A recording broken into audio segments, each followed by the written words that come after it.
Hey internets, so there's an initiative you may have heard of known as the Stop Killing Games Act, of which I have come up with a very elegant solution, a very nice compromise on how it could actually work, without committing the unintended sin of giving the government more power over an industry that they definitely should not have power over. Because trust me, the last thing we gamers should want is the complete blithering midwits in Congress or Parliament or whatever getting their grubby little hands on our video games, as we've already seen what happens when outside ideologically motivated parties manage to worm their way into the game dev. But first off, for those of you who have no idea what the Stop Killing Games Act is, here's a quick rundown. It is a proposed regulation that makes it so that game companies, especially large publishers, like Ubisoft, Nintendo, Sony, Electronic Arts, Activision, Blizzard, etc., can't just pull the plug on their online live service games, or in some cases pull the plug on DRM activation servers, so that you can activate your single-player game that oftentimes these days you're required to be online to play the single-player version of the game, for some irritatingly stupid reason. Yeah, the game industry is not exactly in a very good spot right now. It has gotten to the point where abusing the consumer has become somewhat the norm rather than the exception now, where people will buy a game, enjoy the game, and yet then the publisher will either update the game in a way that makes the game worse than what they bought, or in some extreme cases they'll even just shut the servers off entirely, thus making the game completely unplayable, sometimes within less than 5 years of the game going live, with the end result of course being that the gamer, the consumer, is left holding the bag, no longer having access to the games we paid for. And it's quite ridiculous because back in the old days this would of course never fly. Back in the 90s I had a Sega Genesis, and I can just imagine if Sega started going around to people's houses and demanding they give the game they paid for back to Sega or something like that. That would have been seen as utterly insane, and it is kind of insane. You bought a product, you should be allowed to use the product you paid for. And so the actual spirit of the initiative, the intentions of the initiative, is definitely something that every sane gamer should agree with. However, there's a very big problem, because of course when it comes to laws, there's a very big difference between what the intentions of the law are and what the law actually ends up doing once it's put into practice. And so in this video I'm going to go over those issues at length, while also explaining how they can be fixed. But first off, this is going to be another self-sponsored video. I have a nice collection of personally designed merch you can buy, which both helps support this channel and gets you some pretty good stuff in return. The shirts especially are not those generic cheap kind. These are actually nice and thick high quality cotton. And since this is a gaming related video, I'm putting the gamer merch on a limited time sale, so be sure to take a look at that link in the description below. It helps out a lot. But anyway, actually getting into the thick of things, I first want to really emphasize the importance of this movement. The reason I'm making a video on this Stop Killing Games initiative is because the movement actually gained the signatures it needs to be heard by the European Union as they prepare to evaluate their laws surrounding consumer rights. In fact, the EU, in terms of the Digital Fairness Act, if you look down here and actually go to their webpage, you'll see that they're gathering evidence, or in other words, just listening for people's views, wanting people's feedback on this initiative, and they're still going to be open to that until October 24th of this month, which means we still have a chance to fine-tune the initiative, which we absolutely need to do because, well, the current form of the initiative is not that great. Because as I looked into this initiative and researched it in depth in terms of what its actual strategy towards its intended goal of getting game publishers to basically quote-unquote stop being greedy, I discovered many of the same fallacies and this naive trust in government to just do the right thing with the power they are given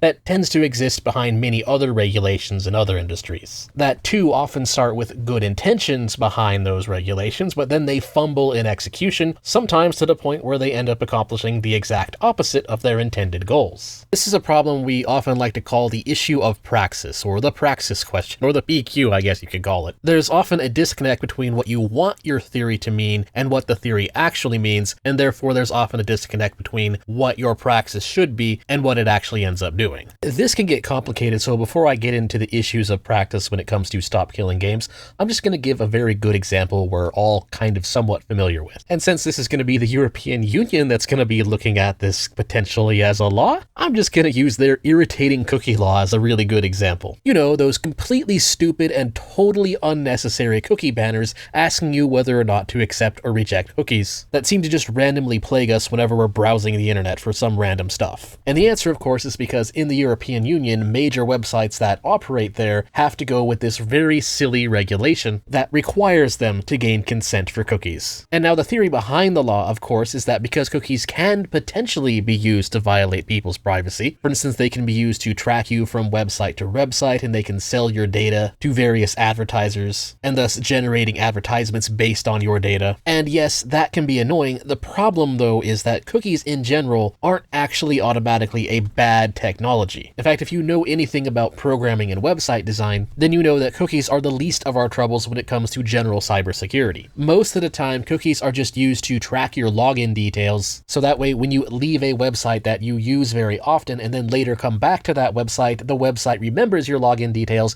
and you don't have to re-enter them and constantly log in again. And of course, they were also doing some nefarious things like tracking people's data and then selling it to advertisers. But the point is, it depends on how it's being used. When it comes to malicious websites that actually pose a threat to you online, the things you really have to worry about are things like giving them your email, because then they might use that to use phishing scams against you, which is why you have to be very careful with emails you open up, or things like Trojans, where a program pretends to be another program that you want to have and then you download it and it turns out to be a virus, or things like JavaScript exploits and compromised websites, or in rare cases, man-in-the-middle attacks. Whereas cookies, on the other hand, are actually the least of your troubles. But of course, legislation focuses mostly on cookies anyways, because a lot of the people in Parliament are of the older generation, so they don't actually know very much about tech. They don't really understand it, and so then they're asked to somehow regulate it, and of course they regulate it based on that limited understanding. And so while the theory was to make the internet safer, all it really did was give people who are tech illiterate a false sense of security. They blamed all the problems on the lay cookies because they don't actually understand how the internet works, resulting in a praxis that created a stupid regulatory law that if you really want to reject cookies, well, most decent browsers let you block all cookies anyways if you really don't want them, and then set up exceptions for the sites that you want to stay logged into. Like, for example, I use LibreWolf as one of my go-to browsers, which is just basically a fork of Firefox with more enhanced security options. If I'm using it and feel like I don't want to be harassed by cookies and whatnot, I can just block all the cookies and then set exceptions for the sites that I want. And so the stupid cookie banners are just completely redundant. It's like the law was written specifically for people who have absolutely no idea that they can just do the same thing in their own internet browser if they want to. Because it's not just LibreWolf, most browsers can do that. But TLDR, they wanted to pass a law that would improve people's privacy on the internet, but because they have absolutely no idea what the cactus divided by cat butt they're doing, they ended up just passing a law with the praxis that just makes people jump through stupid hoops in order to use websites. But anyway, what does this have to do with the Stop Killing Games initiative? And the answer is pretty much everything. Because, of course, the initiative is very noble in terms of its basic theory of what it wants to have happen. Because, let's be honest, when a game publisher sells you a game on a digital marketplace and lets you download the game, but then later removes the game from your library and makes it so that you can't play it anymore because it requires an internet connection to verify that you own the game that you paid for, I mean, let's just call that what it is. It's effectively a form of theft. Nobody buys a game only wanting to have access to that game for a year or so, or however long they arbitrarily choose to keep the servers online. Rather, when we buy a game, every gamer just wants to play it when we want to play it. That's kind of the beauty of the old form of doing things, back when physical media was the norm. Because while digital gaming is of course a lot more convenient in the fact that you can just download it over the internet, it has of course created this very real problem of who owns the game. And so when you no longer have access to a game that you paid for, it feels like your access has been stolen. It feels just as bad to us, the gamer, the consumer, as if they had come into our house in the 90s, back when most of it was all physical media, and just stolen the game back from us. There's effectively not much of a difference. And so what does the Stop Killing Games initiative intend to do once it actually becomes an act? Well, that's where we run into problems, because the praxis seems to be just giving the government more power over the video games industry. So for example, requiring them to create a playable single-player mode that can be played offline before they end support for the game, or consumer rights to refunds in the cases where playability of the game cannot be preserved.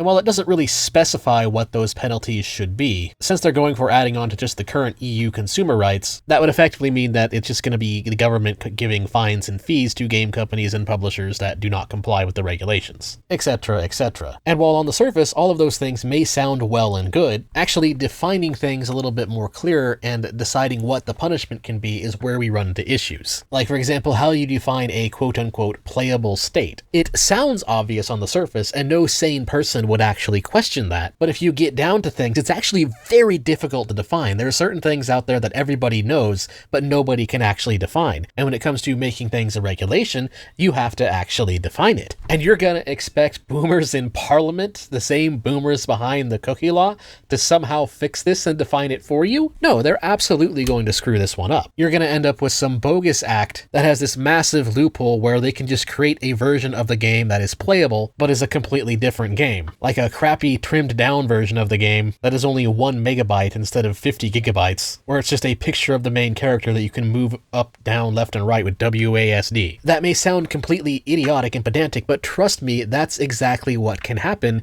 when it comes to how these things are defined. Some jerk-off publisher is going to come up with some crazy thing like that, with the result being that the act will have completely failed to accomplish its intended goal. Ubisoft will just swap their game out with some crappy game maker version of the game that isn't anywhere close to being the game, and they'll get away with it because the tech illiterates in charge of Parliament have no idea how to stop that kind of thing. And this actually has a much higher likelihood of happening than you may think, because when governments write laws like this, when they actually start thinking how to put things into practice, when they start deciding how to codify things, what they'll often do is they'll ask for input from the quote-unquote industry experts, aka the game publishers that they would be regulating. And what usually happens is that they end up passing a law that is actually designed with much more nefarious intentions than the original theory of the people who wanted the regulations passed in the first place. They'll write the law in a way so that it actually is designed to screw over indie devs and stifle competition, and of course not actually stop publishers from killing their own games. And that's an issue that is a very real possibility because they're basing it on EU current consumer law. And so the punishments and all of the ways they're going to actually stop companies from doing things like this, well, they're just going to be fines and fees. Oh, you didn't update your game so that it's in a playable state, or whatever the latest OS update is that it's platformed on? Okay, well, we're going to fine you a base of $500,000, which of course would be completely idiotic, because the obvious unintended consequence of that is that major publishers, well, they would easily be able to pay for a fine like that, because of course a fine for doing a thing just means that you have to pay to do the thing. And so big publishers would be able to just afford the fine and then just keep doing what they want to do. The only people who would be screwed over by that are indie devs who can't afford that kind of fine. And so a very big unintended consequence will be something like, oh, what's that? You didn't update your Android game that you programmed back when you were a teenager to work on the latest version of Android? Okay, kid, well now you owe $500,000. Even if said game didn't actually earn that kid any money. And you might think, well, that's completely insane. Why would the government ever do that? Well, because the government does crap like that all the time. If you look at other regulations and how they actually work and how they're actually coded and how the effective praxis of them is, a lot of them really are just this. They just have a fine that creates what's known as a barrier to entry. Because of course, making things illegal with the threat of a base fine doesn't actually make the thing that you made illegal go away. It just means the fine is a barrier in order to do the thing, which means that another possible issue with this is that because large AAA game studios are already extremely selective with which games they fund, often opting for safe bets, which is why you see so many crappy cookie cutter titles being developed and poor game design and low innovation and artistic stagnation, etc., etc. Well, the reason you see that is because, again, AAA games require a lot of money to fund their development cycle. And so increased costs will most likely mean that the games that ended up getting funded by large publishers are just safe bets. They'll just be more generic schlop. Because if they have to pay a $500,000 fine on top of that, again, it may or may not be $500,000. I'm just using that as an example possibility because it's not technically an act yet, it's just an initiative. But let's just say it's $500,000. Well, that's $500,000 of additional considerations behind investment. And so if a talented, fresh, young developer comes in and pitches a game idea that is genuinely good, but it's a game idea that the publisher has never seen before, they're going to reject it because they don't want to take the risk. They want to go on the safe bets. And this is going to be especially even more true with certain genres where it requires online service models for the game to even function. Like, for example, the MMORPG genre is already pretty darn bad. If you've ever watched channels like MMO Byte, you'll see a lot of news in how MMORPGs are being developed these days is mostly just just, again, generic slop. Most MMOs coming out these days are absolutely terrible. And a big reason why they're terrible is because there's a very high cost to develop them. There's a very high risk behind it. But most importantly is it requires a constant monthly investment to keep it going. And so you're going to take a genre like that that's already somewhat failing and making it even worse. It might just become prohibitively too risky to develop, period,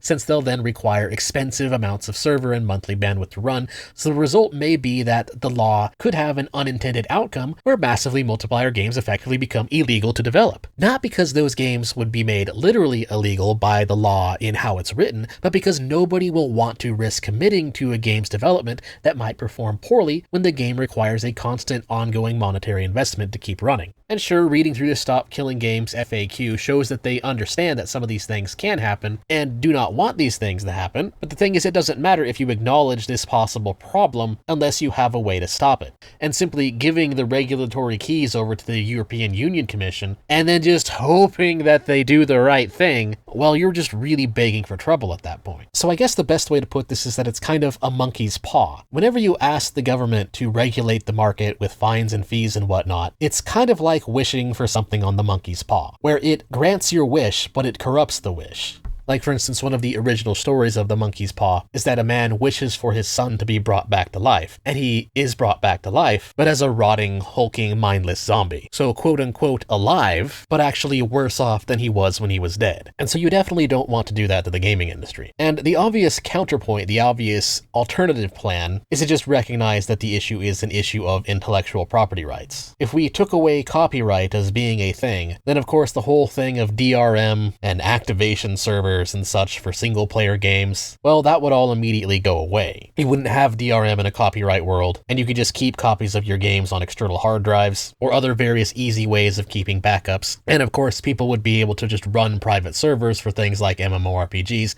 without having to worry about getting sued into oblivion. And this was something that was kind of already pointed out in length by Liquid Zulu. And it started this almost heated debate between libertarians and gamers, leading up to the founder of the Stop Killing Games initiative actually debating Liquid Zulu. With Zulu, of course, just making the point that regulations tend to go south and not actually work and just create economic decay while giving a bunch of authority to a bunch of government employees that don't actually know what the hell they're doing, which is the best case scenario, honestly. A lot of times when they do know what they're doing, they're just evil. And in discussing intellectual property rights and how just getting rid of them would easily solve the problem without any need for regulation whatsoever, it ultimately ended up turning into a debate around anarcho-capitalism, which is kind of nice and funny because it means a lot of normies ended up getting gold-pilled. But on the other hand, I think that people just ended up talking past each other, because both sides have really good points here. Liquid Zulu is absolutely correct that the problem of killing games would in fact just be gone if copyright was gone. Because without copyright getting in the way, well, if a publisher kills the game by taking the download servers offline, any gamer could just take their copy of the game and make it available to download for other gamers to enjoy.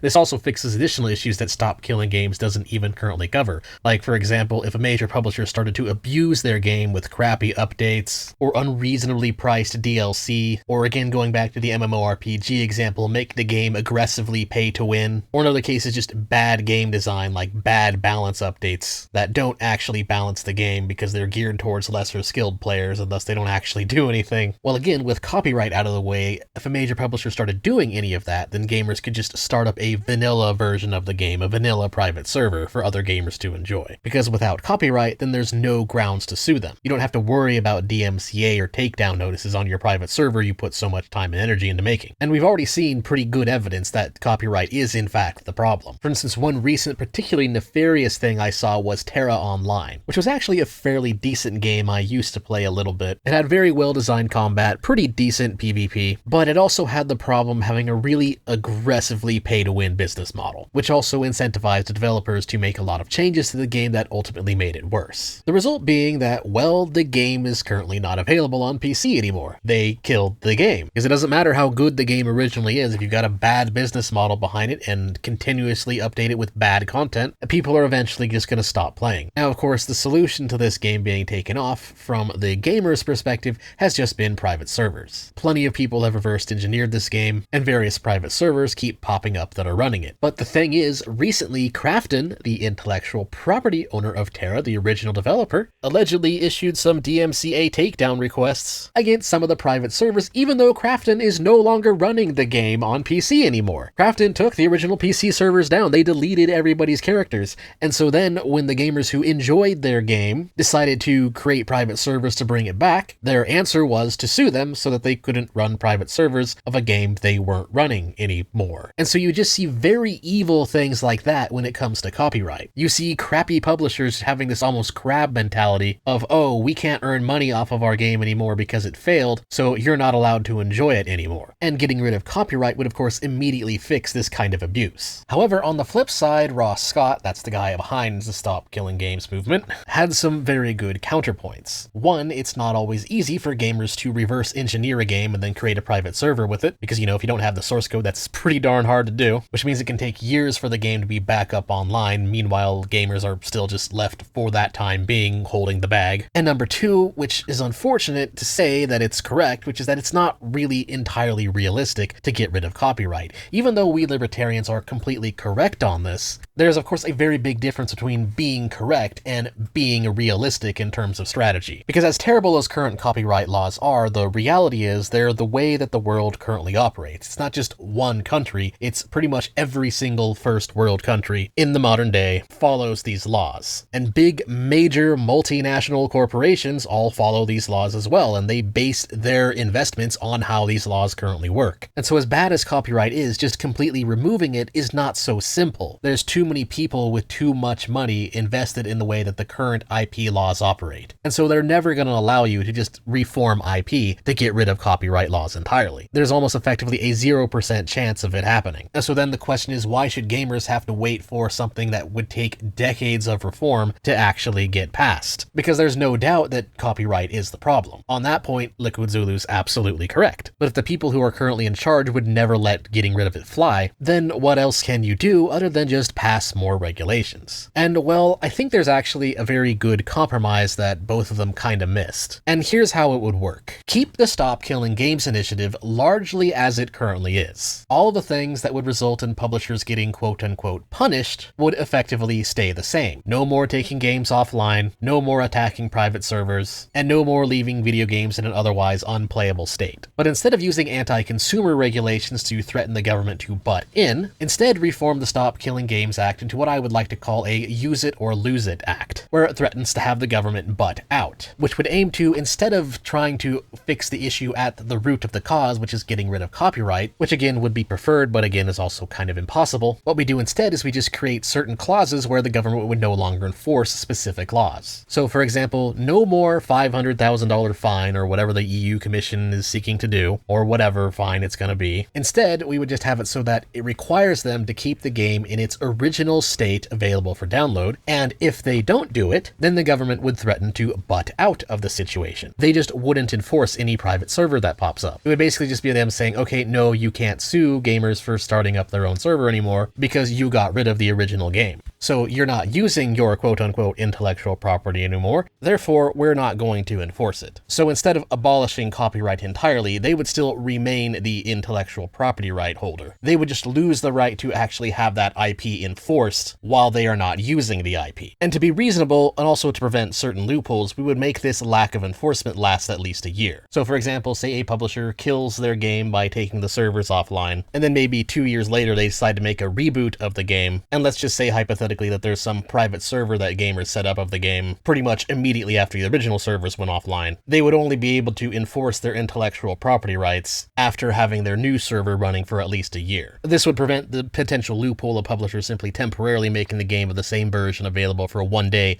just so that they could file their DMCA takedown request, while also just having a simple way to incentivize the publisher to not take their original game offline to begin with. Or as the Stop Killing Games initiative puts it, making an offline version of the game available, aka just some kind of end-of-life plan. And again, to fix that one loophole I mentioned earlier of them just making it a crap version of the game intentionally, make it so it has to be the game that was originally released that people originally paid for. And this would all incentivize them to just have an end-of-life plan without having to consider the possible payment of some kind of, again, $500,000 fine or whatever they're going to plan on doing. And it would certainly no longer be a potential problem with indie developers, because if it's not a fine and the only thing they lose is the ability to sue people for IP infringement, of a game that they put on some app store or whatever and it ended up failing or not earning any money, period, which actually most games end up doing, sad to say. Well, if the main punishment is just non-enforcement of the IP, well, obviously they're not really going to care much. If anything, an indie dev of a failed title would probably just be glad that some people still enjoy their game. And yes, I know this from first-hand experience. I did a one-man job indie game back in the early 2000s when I was a teenager, and there's a very small following of people who still enjoy my game, despite the fact that looking back on it, it's kind of cringe. It's not a good game at all, in my opinion. Maybe perhaps when I decide to actually make my name public, I'll just play it in the background of one of my videos as a joke or something so you can all laugh at how bad of a dev I was back then. But anyway, the reason I bring it up is because another side of this non-enforcement initiative into the act would touch on another good point that Ross made, which is that reverse engineering a game for a private server by the game fans themselves isn't always easy to do, and you don't always have the source code. It's not always a straightforward process. Or at least it's not an easy process for the average gamer. Because the thing is, there actually is a type of individual for which this process is very easy to do. And all the state has to do is just, again, get out of their way. And of course, I'm talking about the game developers themselves, distinctly from the game publishers. Specifically, the people who actually worked on the game, the people who actually did the art for the game, the people who actually designed the game,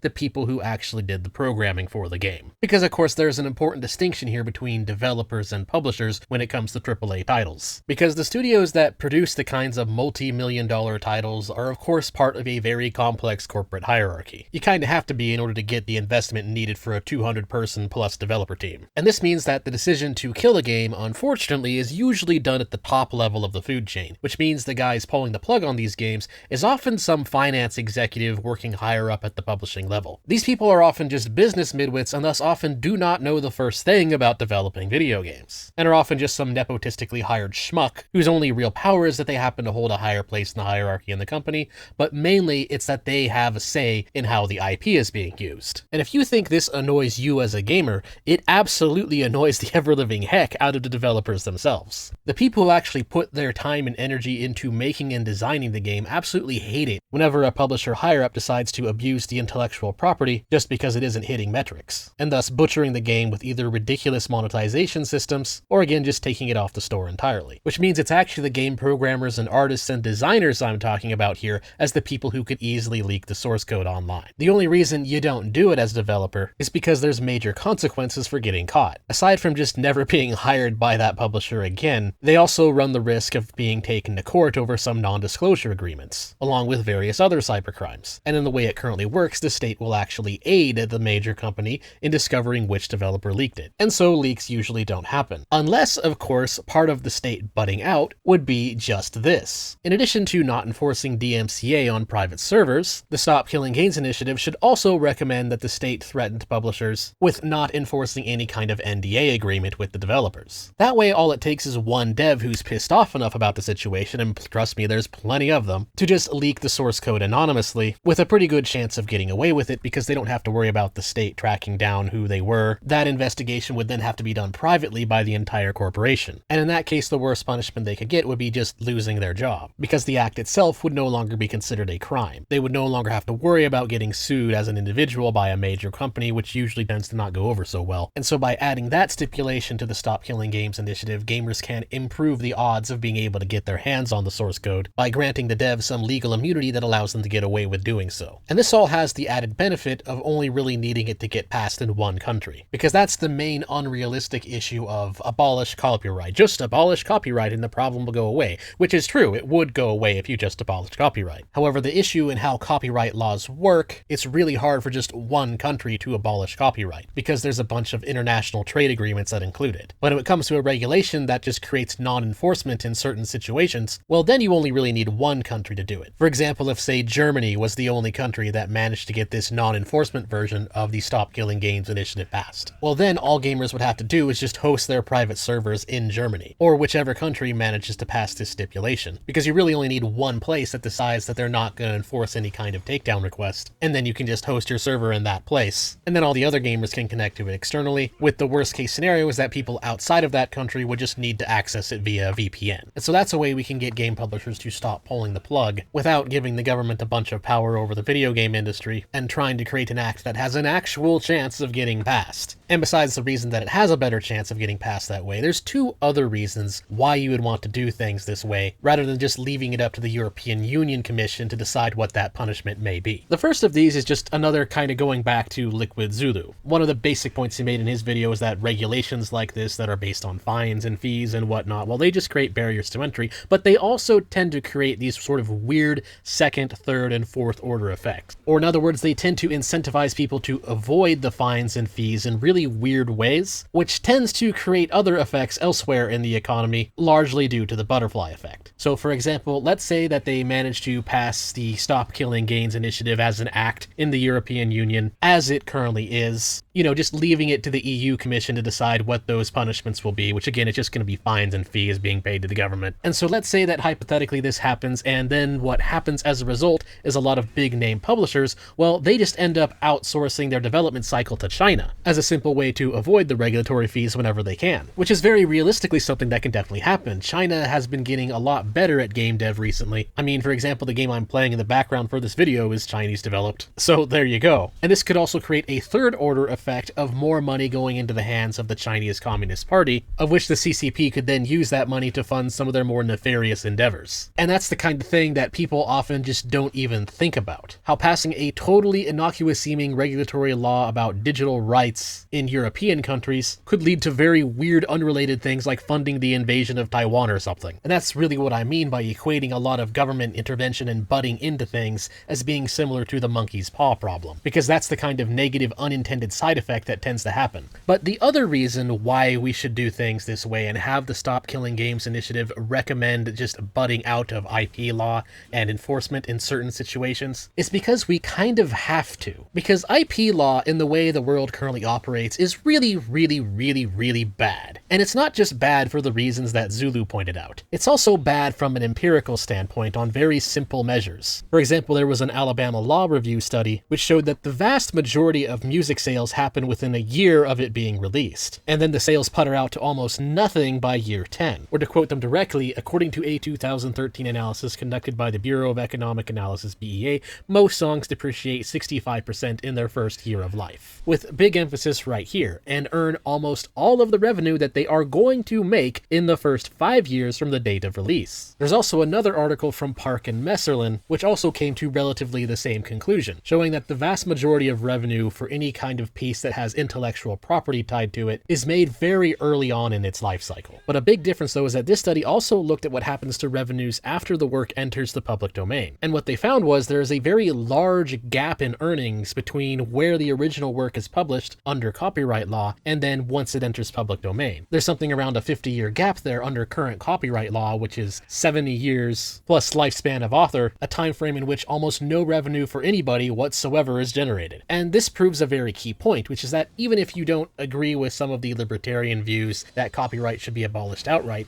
even if you are just a strict empiricist, all of the current data shows that current copyright law is way too long. Even if the basic empiricist argument for intellectual property rights was correct, it could really only make the argument for the first 5 years at absolute maximum. Or to put it in layman's terms, current copyright rules and copyright duration is absolutely batshit insane. There is absolutely no reason for IP to last the duration anywhere near the length that it currently lasts. There is no reasonable argument you could give, logical or data-based or otherwise, against reducing current copyright laws that the world currently operates within by at least 50%. It's honestly not even debatable. The only reason that copyright laws last as long as they currently do is because major publishing companies that hold on to the intellectual property of a lot of their pieces basically just lobby, aka bribe the government, in order to make the laws last that long, simply so that they can have an intellectual monopoly over it. They're fully aware of the fact that it stifles innovation and is bad for the economy overall, they just don't care.